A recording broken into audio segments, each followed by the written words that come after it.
Well, Mr. President, sir, ni mzuri tuongee ukweli. Yes. There's one problem with you, Mr. President. Haunanga huruma. You are not empathetic. Nini kitu imekasisha watu wengi, Mr. President? Na hii shida yote ilianza ile time ya floods. Remember time ya floods? Wakati watu walikuwa wanateseka, you never even said a word. A week later on, we saw you on a private plane to the US, carrying all sorts of people, unnecessary people to the US.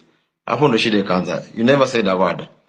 Ukirudi bado nyumbani, tukaanza mambo ya reject the finance bill, kanyamaza tu, ukaona tunaenda maandamano. You never said a word until watu wakaanza kuuliwa. That's when you decided to reject the finance bill. Mr. President, surely mbona huo unanyamaza alafu unapenda uongo sana? Unaona tu vitu vinafanyika when it gets out of hand, alafu unaanza kuongea. Saizi kuna watu wanazika watoto wao saizi vile tunaongea. Saizi hata kuna rafiki yangu saizi anazikwa saizi. Ni matanga, hii wiki imekuwa ni matanga sababu ya maandamano. But you're here thinking about the economy. You're not even sympathetic to the families. Uja mention hata jina mtu mmoja. Kuna swali pia niliona umejibu kusema about Rongai. You asked us, kila mtu kwa hii space wanatoka from different regions in Nairobi in Kenya. Yeah. Rongai, people are killed. Githurai, people are killed. However, the information you receive, unadhani they tell you only one person was killed. Okay, that's a life too. They do not feed you. They do not feed you the actual information. So you are just weighing the deaths of people, the number of people. You just tonight Kindiki was saying people are not killed, he was not aware, people are not abducted, we are just arrested. Some of us were arrested. And your excuse is that the police unit is an independent body. Surely, Mr. President. Watu watakuwa wanauliwa alafu unasema police unit is independent. Alafu wakati watu wanauliwa your excuse unasema the economy is growing. How can this is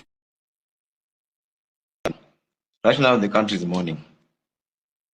Properties worth of billions were banned. You have not addressed that.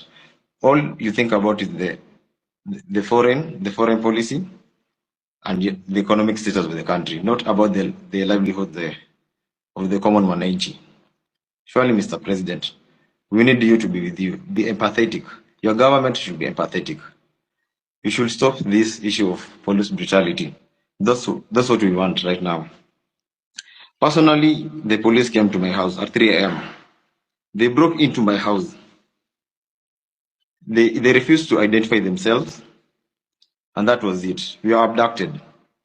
It was like kidnapping. Hii mambo mimi sikumbuki, nilikuwa nadhani mambo ya movie. Mr. President, tulishikwa, tukapigwa. They even stole some stuff from our house. Imagine askari anakuja, ako na bunduki anaingia kwa nyumba, ako na mask. 12 of them with 12 cars arresting a single guy, an armed citizen. Alafu ukimwambia mbona anakuja kushika anakupiga. In the meantime bado anachukua vitu kwa nyumba yako. Unapelekwa place fulani hata ujini wapi, not even a police station. When my friends were reporting the issue to the police station, they are not even aware. For my case, they even went to Parkland police station. That's where I was arrested. The OCPD told the guys, we know about this thing, but will not take any action. Meaning it was very criminal. The OCPD, Parkland police station OCPD, deputy OCPD was very much aware what was going on. We were not booked in any single police station. We were taken in a certain house. I think it was a safe house or something.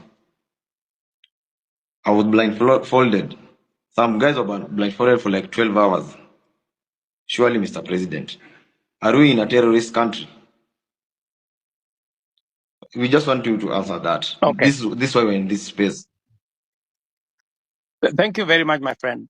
I regret your situation.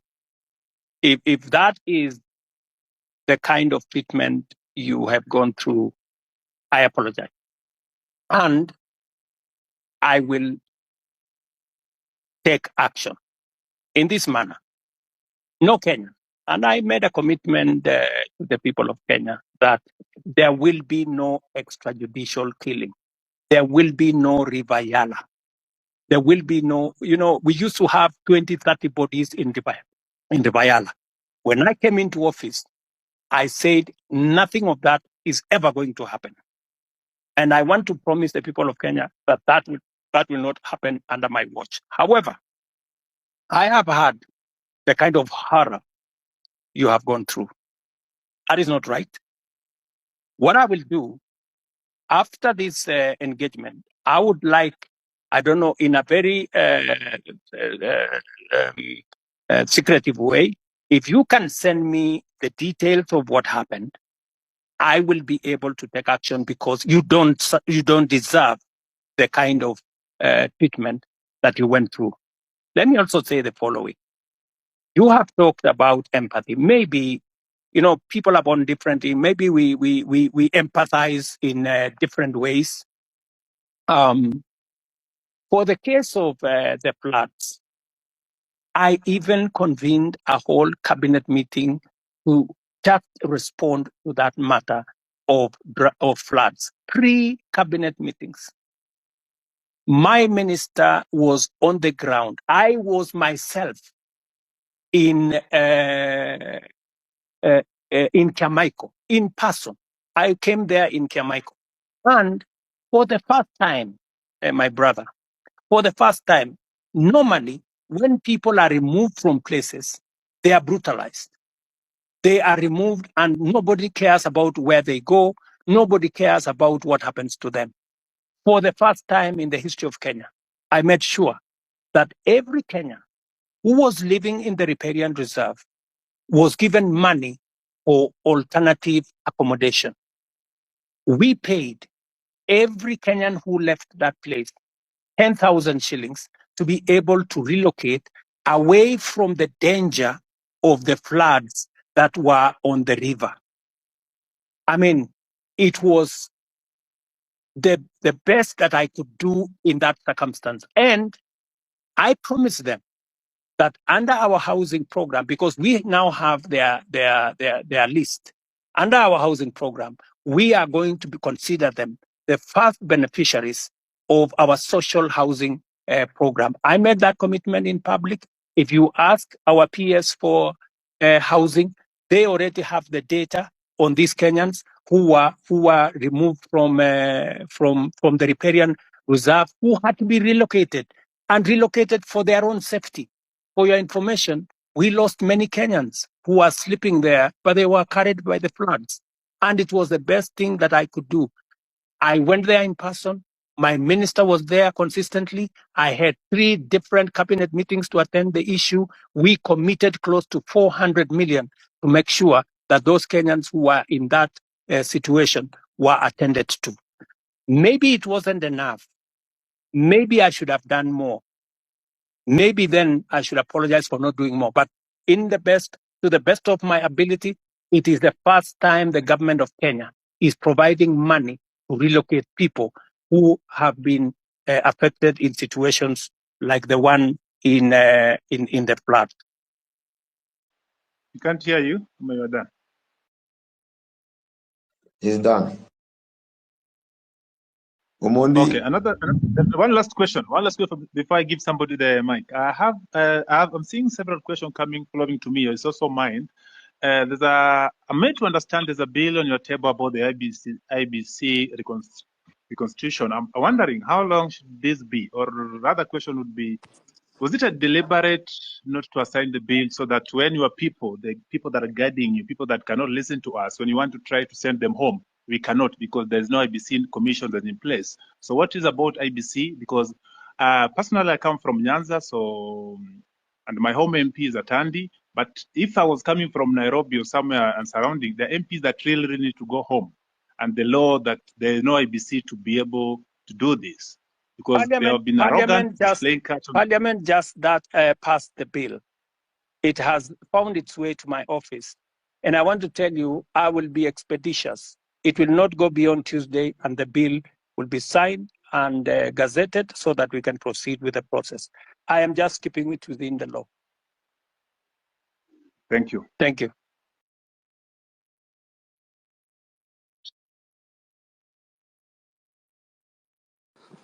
Okay.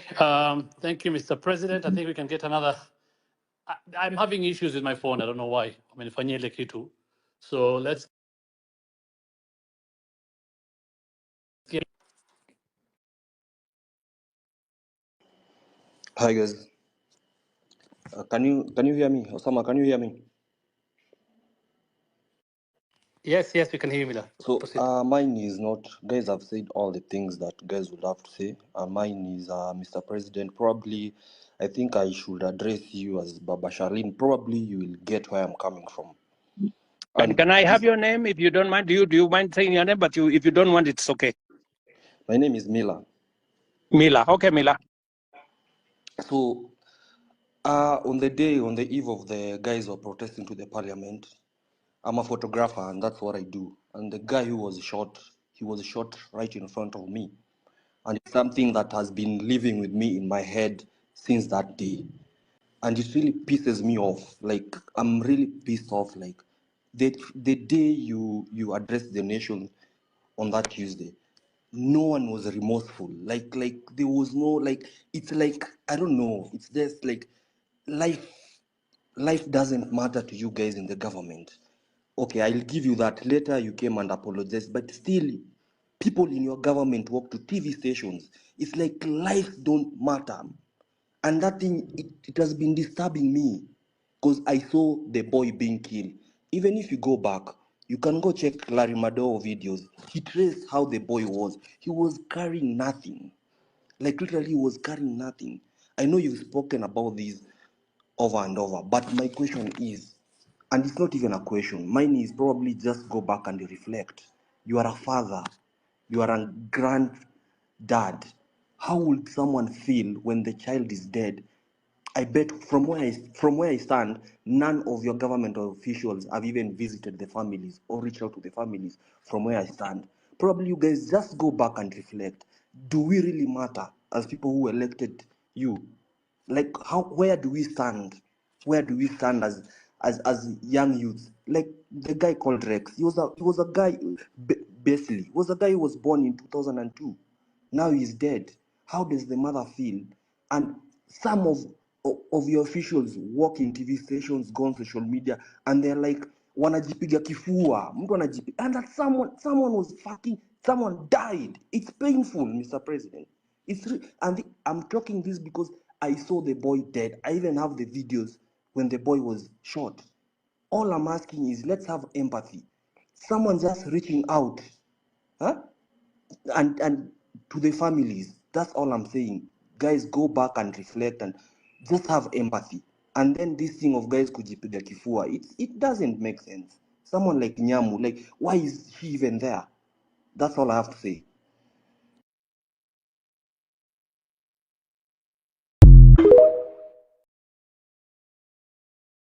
Kuna mse fulani ameambia tu Ruto ukweli. Hebu sikia hii. Daktari William Ruto, Commander-in-Chief of the Defense Forces, stop lying to yourself. Stop turning a blind eye. Stop assuming that we are being sponsored. Stop assuming that kuna watu wanatufund. Stop assuming that we are being bankroll. Hakuna mtu anatubankroll. Tumekaa chini, tumeona hakuna mahali mnatupeleka na hii serikali yako, and that's why we are on the street. Hii mambo ya kushindanga kutupigisha PR hadithi hapa na pale kila siku, Mr. President, tumechoka. We are tired, Mr. President. Gen Z na millennials tumeshikana. Na ukicheza utakuwa the first time president in our history. Utaenda nyumbani. So here's President Ruto's reaction to the experts that he has just had with Kenyans.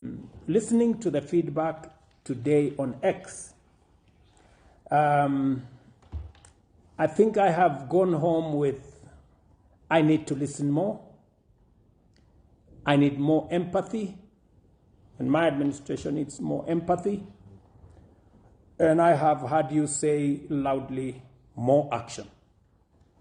And therefore, this is very rich and wealthy feedback coming from you guys. I want to thank you very much for the feedback that I have got from you and for the engagement we've had this afternoon. It was a great moment of Kenyans engaging openly, robustly, and without a no holds barred engagement.